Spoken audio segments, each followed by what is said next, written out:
السلام علیکم۔ آج جی خیبر پختونخوا اسمبلی کے تحلیل ہونے کے بعد نگراں وزیر اعلیٰ کے سیٹ اپ سے متعلق وہاں پر بھی آئینی اور قانونی کارروائی شروع ہو چکی ہے، اور دوسرا یہ کہ پنجاب میں البتہ میں ابھی تک میری جتنے بھی باخبر لوگوں سے بات چیت ہوئی کہہ رہے ہیں محسن نقوی ہوں گے۔ محسن نقوی صاحب سے میرا جو بھی تعلق رہا ہے، میں ان کے ہاں کام بھی کرتا رہا ہوں، اس سب کے باوجود ان کی تمام تر صلاحیتوں پر یقین ہونے کے باوجود مجھے پتہ نہیں اب بھی کیوں لگتا ہے کہ اگر معاملہ پارلیمانی کمیٹی میں جاتا ہے تو نون لیگ بھی چاہے گی کہ سکھیرا صاحب ہو جائیں، کیونکہ سکھیرا صاحب ہر ایک کے فیوریٹ ہیں۔ آپ کو میں نے بتایا کہ ان کے گھر میں جو کتے ہیں وہ بھی کسی کے دیے ہوئے ہیں، اور ان کے ہر ایک سے تعلقات ہیں، اچھے آدمی ہیں، پروفیشنل آدمی ہیں، لیکن تعلق واسطے والے بھی ہیں۔ تو سکھیرا صاحب ہوں گے اگر معاملہ، اب میری اس پریڈکشن کو آپ دو حصوں میں تقسیم کر لیں۔ ایک حصہ ہے پارلیمانی کمیٹی تک یہ معاملہ رہتا ہے تو سکھیرا صاحب پنجاب کے نگراں وزیر اعلیٰ ہوں گے۔ میں اس پر پیسے لگا چکا ہوں جتنے میرے پاس تھے، میں نے شرطیں لگا لی ہیں لوگوں سے۔ دوسرا فیز ہے اگر یہ نہیں ہوتا پھر زرداری صاحب کا جو گیم ہے وہ آن ہو جائے گا، اور پھر زرداری صاحب اپنے بندے کو ہر طرح سے اکوموڈیٹ کرتے ہیں، اور مونس لائی کو یہ بتانا ہے کہ جس کی تصویر تم نے گول دائرہ لگا کے شیئر کی تھی وہ شخص پاکستان کے فیصلے کرے گا، پنجاب کا وزیر اعلیٰ بنا دیا۔ تو اگر یہ معاملہ الیکشن کمیشن تک جاتا ہے تو پھر سکھیرا صاحب ہو جاتے ہیں آؤٹ، آ جائیں گے محسن نقوی صاحب سین پہ ابھر کر سامنے، اور پنجاب کے نگراں وزیر اعلیٰ ہوں گے۔ ویسے بھی وہ اس ملک کے بہت سارے ڈیفیکٹو عہدے تو اپنے پاس رکھتے ہی ہیں۔ خیر، صورتحال یہ ہے کہ حکومت گو مگو کا شکار تھی، شہباز شریف صاحب پریشان تھے کہ انہوں نے سارا سیاسی سرمایہ جو ہے وہ داؤ پر لگا دیا، اور آگے کنواں پیچھے کھائی کسی صورتحال ہے۔ میاں صاحب واپس آنے کے لیے تیار ہیں، مریم صاحبہ واپس آ رہی ہیں، لیکن الیکشنز ہم جیتیں گے کیسے؟ کیونکہ ہم نے جو عوام پر عذاب چھوڑا ہے مہنگائی کا، لوگ تو ہمیں ووٹ نہیں دیں گے، اور پھر جو عمران خان نے چڑھائی کی ہوئی ہے اس کی وجہ سے بھی بہت زیادہ ڈیمیج ہوگا۔ تو اب وہ پوچھ رہے تھے، تھوڑا سا یوں اسلام آباد سے دور دیکھ رہے تھے، ساتھ ہی کوئی شہر ہے ادھر دیکھ کے پوچھ رہے تھے کہ بھائی ہمارا کیا کرنا ہے؟ تو ادھر سے کوئی آواز ہی نہیں آ رہی، وہ کہتے ہیں ہم اے پولیٹیکل ہو گئے، ہمارے پرانے لوگ گمنام ہیں، ہم ان سے بات بھی نہیں کر سکتے وغیرہ وغیرہ۔ تو اب شہباز شریف صاحب نے اپنے اون پر فیصلہ کرنا ہے، اور شہباز شریف صاحب نے اب یہ طے کیا ہے کہ سیاست سے پہلے ریاست ہوگی۔ یہ نعرہ ہے، بہرحال اس میں بھی سیاست ہوگی، وہ اس طرح سے کہ اب آپ پر جو ٹیکسیشن ہے اس کا گھیرا تنگ ہو جائے گا۔ بالواسطہ ٹیکسز آپ سے لیے جائیں گے، انڈائریکٹ ٹیکسز آپ سے لیے جائیں گے۔ آپ ایک سیب بھی لینے جائیں گے تو اس پہ بھی پیچھے سے 100 روپے کا تو ٹیکس لگ کے آ رہا ہوگا، پتہ نہیں کہاں کہاں وہ بیچارہ جو دکاندار ہے یا جو پھل فروش ہے وہ ٹیکسز کی زد میں ہوگا، وہ سارا ٹیکس آپ سے لے گا، تو سارا جو بالواسطہ ٹیکس ہے وہ آپ کے پاس آ جائے گا۔ فلڈ لیوی لگ جائے گی بہت ساری چیزوں پہ۔ وہ کہتے یہی عائشہ غوث پاشا صاحبہ یہ کہتی ہیں، وزیر مملکت برائے خزانہ، کہ ہم عام لوگوں سے یہ پیسہ نہیں لیں گے، جو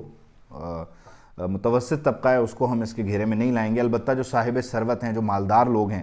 ان سے پیسہ لیں گے، لیکن یہ ایک ٹافی سے لے کے اور ایک گاڑی خریدنے تک ہر چیز پہ آپ کو پھر دوبارہ جکڑا جائے گا۔ بجلی پہ جو آپ کو 7.5 روپے کی سبسڈی اس وقت مل رہی ہے، اس سبسڈی کو آپ بھول جائیں۔ اس کی وجہ یہ ہے کہ آپ کے پاس ہے کچھ نہیں، پاس پلے ہے کچھ نہیں، اور آپ ہر بار پہنچ جاتے ہیں اپنے دوستوں کے پاس پیسے لینے۔ اب آپ دوستوں سے سنیے انہوں نے کیا کیا۔ جو سعودی وزیر خزانہ ہیں، ورلڈ اکنامک فورم پہ ان سے سوال ہوا کہ آپ کی ایسی کیا محبت ہے، کیا قرابت ہے کہ آپ ہر بار بغیر کسی ٹرمز اینڈ کنڈیشنز کے پیسے اٹھا کے دے دیتے ہیں، اور بلکہ جب واپسی کا ٹائم ہوتا ہے آپ بولتے ہیں نہیں اپنے پاس رکھو، 2-3 سال اور رکھ لو، کوئی ٹینشن نہیں، ہمارے پاس وافر ہیں۔ تو وزیر خزانہ صاحب ہوئے سیدھے، انہوں نے کی بات یہ کہ ہم اب اپنے طریقے کو بدل رہے ہیں۔ وہ اس طرح سے کہ ہم تو لیتے ہیں اپنے لوگوں سے ٹیکس، ہم اس ٹیکس کا پیسہ جو ہمارے ریزروز ہیں اس میں سے دے دیتے ہیں اپنے بھائیوں کو، پاکستانی بھائیوں کو۔ مسئلہ یہ ہے کہ یہ آگے ٹیکس ہی نہیں دیتے۔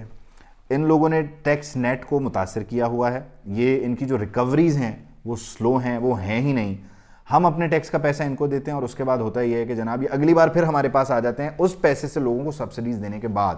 تو اب ہم کر رہے ہیں ریفارمز، اب ہم اپنے دوستوں کو یہ بتائیں گے کہ اگر ہمارے پاس آنا ہے تو ہماری یہ شرائط ہیں، یعنی سعودی عرب اپنے آپ میں ایک IMF اور ورلڈ بینک بننے جا رہا ہے، جو آپ کو جب پیسے دے گا تو آپ کے سامنے شرائط رکھے گا کہ آپ نے ان شرائط پر اگر پیسے لینے ہیں تو لے لیں، اگر نہیں لے سکتے تو بڑی مہربانی آپ UAE چلے جائیں یا آپ کہیں اور چلے جائیں۔ تو اب آپ نے اپنے دوستوں کو اس نہج پر پہنچا دیا ہے کہ جہاں وہ آپ کو پیسے دیتے ہوئے آپ سے شرطیں رکھ رہے ہیں صرف اس لیے کہ آپ نے عادت ہی بنا لی ہے تم نے تو منیر کہ آپ ہر دوسرے دن جا کے ان کے دروازے پہ کھڑے ہو جاتے ہیں اور بولتے ہیں جی 2 ارب ڈالر دے دیں، 1 ارب ڈالر دے دیں، میں مانگنے نہیں آیا، مجبوری ہے۔ لیکن یہ صرف شہباز شریف صاحب کا بھی مسئلہ نہیں ہے، یہ جو پیسے مانگے گئے ہیں یہ میں نے آپ نے مانگے ہیں، یہ ریاست پاکستان نے مانگے ہیں، اور ان لوگوں نے مانگے ہیں اور مانگ کر مکر بھی گئے۔ جانے والوں نے جاتے جاتے جو آئی ایم ایف سے معاہدہ کیا یہ اس کے بھی اثرات ہیں۔ یہ صرف شہباز شریف صاحب مجبوری میں نہیں مانگ رہے، یہ وہ جو پہلے کہتے تھے میں آئی ایم ایف جانے سے بہتر ہے خودکشی کر لوں گا اور بعد میں لیٹ آئی ایم ایف گئے اور اس کے پھر نقصانات آئے، یہ ان کا بھی قصور ہے، یہ ان کا بھی کیا دھرا ہے، اور اس نہج تک پہنچانے میں ان کا بھی اتنا ہی کردار ہے جتنا شہباز شریف کا ہے۔ تو آج چودھری شجاعت حسین صاحب نے ایک بڑی اچھی تجویز دی کہ چیف جسٹس صاحب کی سربراہی میں ایک ڈائلاگ ہونا چاہیے جس میں تمام سیاسی سٹیک ہولڈرز کو بیٹھ کر یہ طے کرنا چاہیے کہ ملک کی معیشت کو چلانا کس طرح ہے۔ چیف جسٹس صاحب تو خود یہ کہتے ہیں کہ پارلیمنٹ سے زیادہ لوگوں کو عدالتوں پر اعتماد ہے، اور وہ الگ بات ہے کہ کسی کو پھانسی ہو جانے کے 30 سال بعد اس کی اپیل جب سنی جاتی ہے تو پتہ چلتا ہے کہ وہ بری ہو گیا، لیکن وہ جیل میں موجود ہی نہیں ہے کیونکہ وہ تو دار فانی سے بھی کوچ کر گیا۔ اللہ اس اعتماد کو البتہ سلامت رکھے۔ بہرحال یہ اعتماد ہی ہے جس کی وجہ سے آج ہم برباد بھی ہیں۔ خیر، یہ جو سیاسی ڈائلاگ ہے، اس سیاسی ڈائلاگ کا پروسیس شروع کرنے کے لیے بھی ماشاءاللہ کوئی تیار نہیں۔ آپ اندازہ لگائیں، سیاسی ڈائلاگ سے یاد آیا، خیبر پختونخوا میں وہ محمود خان صاحب کہتے ہیں کہ میں اکرم درانی کے ساتھ تو بیٹھوں گا ہی نہیں، میں اس کے نام آن ٹیبل آنے نہیں دوں گا۔ یہ ہے ہمارے سیاسی جو اکابرین ہیں ان کی بصیرت۔ اور آپ اندازہ لگائیں کہ اس وقت آٹا 150 160 روپے میں لوگوں کو نہیں مل رہا، لوگوں نے مرغی کا گوشت کھانا چھوڑ دیا ہے۔ مرغی کا گوشت اس وقت مچھلی مرغی ایک برابر ہے، ٹھیک ہے۔ پھل فروٹ لوگوں کی زندگیوں سے مائنس ہو چکے ہیں، لوگ آٹا دالیں اور چینی پورے کرنے میں لگے ہوئے ہیں، اور لوگوں کو الحمدللہ جو ضروریات ہیں وہ میٹ نہیں ہو پا رہی ہیں، اور سیاسی قیادت الجھی ہوئی ہے اس چکر میں کہ ہم نے کس طرح سے دوسرے کو نیچا دکھانا ہے۔ آپ کے پاس تیل خریدنے کے پیسے نہیں ہیں، آپ کے تیل کے جو ذخائر ہیں جو آپ نے ریزرو رکھا ہوا ہوتا ہے اس میں کمی آ رہی ہے، اور نیا تیل خریدنے کے لیے آپ کے پاس ڈالرز نہیں ہیں۔ دالوں کے کتنے کنٹینر آپ کے پورٹ پر سڑ رہے ہیں، اس کے علاوہ سویا بین کے ساتھ کیا ہوا جس کی وجہ سے مرغی کی قیمتیں بڑھ گئیں۔ یہ وہ سارا بحران ہے جس کی ذمہ داری آپ کو کوئی بھی لیتا ہوا نظر نہیں آئے گا، لیکن بہرحال اس بحران کو پیدا کرنے میں الحمدللہ سب نے اپنا اپنا کردار ادا کیا، چاہے وہ عمران خان صاحب ہوں، چاہے وہ شوکت ترین، بلکہ اسد عمر سے شروع کرتے ہیں نا، اسد عمر صاحب ہوں، شوکت ترین صاحب ہوں، بلکہ ان سے پہلے حفیظ شیخ صاحب ہوں، اور اب وزیر خزانہ مفتاح اسماعیل، اور پھر اب سابق وزیر خزانہ مفتاح اسماعیل، اور اب ماشاءاللہ جناب اسحاق ڈار۔ ویسے مفتاح اسماعیل صاحب کے نام سے یہ بھی یاد آ رہا ہے کہ وہ تو بڑے سخت ناراض ہیں، شاہد خاقان عباسی بھی ان کے گروپ کا حصہ ہیں، اچھے ایک دونوں کاروباری لوگ ہیں، اور انہوں نے اندازہ لگایا کہ آئندہ آنے والے دنوں میں معاملات اچھے نہیں ہوں گے، کچھ سختی وقتی ہوگی، پی ڈی ایم کو تو ویسے ہی لوگ شاید سڑکوں پہ ٹماٹر بھی مار دیں، خدا نخواستہ ہونا تو نہیں چاہیے ایسا، لیکن بہرحال جس شدت کو اس معاشرے میں انجیکٹ کر دیا گیا ہے، جس کا ظہور ہوا، جس سے پھر سب فیضیاب بھی ہوئے، تو وہ اس وقت مسئلہ یہ ہے کہ آپ دیکھیں کہ کل علی زیدی کو پتھر پڑ گئے، ادھر گجرات میں کیا ہوا چودھری فیملی کے ساتھ۔ یہ جو سارا سسٹم ہے اس میں شاہد خاقان عباسی اور مفتاح اسماعیل ادھر جا رہے ہیں، شہباز شریف صاحب ادھر ہیں، نواز شریف صاحب ادھر ہیں، اور وہ ادھر جا رہے ہیں۔ اسلام آباد میں البتہ یہ خبریں ہیں کہ یہ کوئی نئی پارٹی بنا رہے ہیں، اور شاید تحریک انصاف میں بھی جو اس طرح کے لوگ ہیں، جیسے ابھی پچھلے دنوں پیپلز پارٹی سے مصطفیٰ نواز کھوکھر آئے، اس طرح کے لوگ ادھر چلے جائیں گے۔ لیکن اس سٹیج کو سیٹ کرنے والوں کو یہ پتہ ہونا چاہیے، میرا لاکھ اختلاف سے ہی، لیکن نیریٹو بلڈنگ کی صورت میں اس وقت عمران خان ایک حقیقت ہے۔ تو آپ شاہد خاقان عباسی کو اگر لانچ کریں گے ورسز عمران خان، تو پتہ نہیں آپ کیا سوچ کے کر رہے ہیں، آپ پیسے ہی ضائع کر رہے ہیں، آپ اپنے پلاننگ ڈویژن کا وقت ضائع کر رہے ہیں، یہ چلنا تو نہیں ہے۔